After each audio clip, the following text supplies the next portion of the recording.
প্রধানমন্ত্রী শেখ হাসিনা বলেছেন, যুদ্ধাপরাধীদের মন্ত্রী বানিয়ে বেগম খালেদা জিয়া কিভাবে বুদ্ধিজীবীদের প্রতি শ্রদ্ধা জানাতে চান, এটা দেশের মানুষের সাথে তামাশা বলে মন্তব্য করেন তিনি।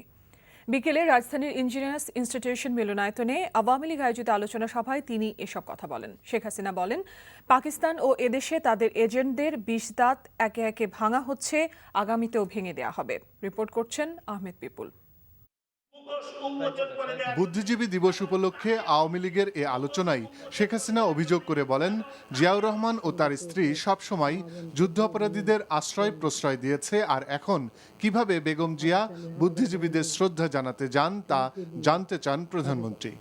যুদ্ধ অপরাধীর কারণে যার ফাঁসি হলো এবং যারা এখনো রায়ের অপেক্ষায়, তাদেরকে যে মন্ত্রী বানায়, সে কোন মুখে যে আবার শহীদ বুদ্ধিজীবী স্মৃতিসৌধে যে শ্রদ্ধা নিবেদন করে, এটা মানুষের সাথে তামাশা করা ছাড়া আর কিছুই না, বা মানুষকে ধোঁকা দেওয়া ছাড়া আর কিছুই না।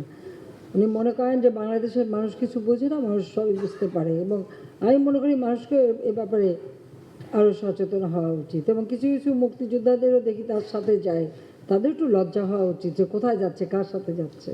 শেখ হাসিনা বলেন, এক একটি যুদ্ধ অপরাধীর বিচারের রায় কার্যকর হচ্ছে, আর বাংলাদেশ এক এক ধাপ এগিয়ে যাচ্ছে।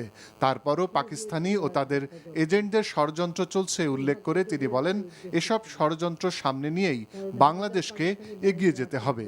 তাদের ষড়যন্ত্র চলছে, চলবে, কিন্তু এই ষড়যন্ত্র ভেদ করেই আমাদের এগিয়ে যেতে হবে।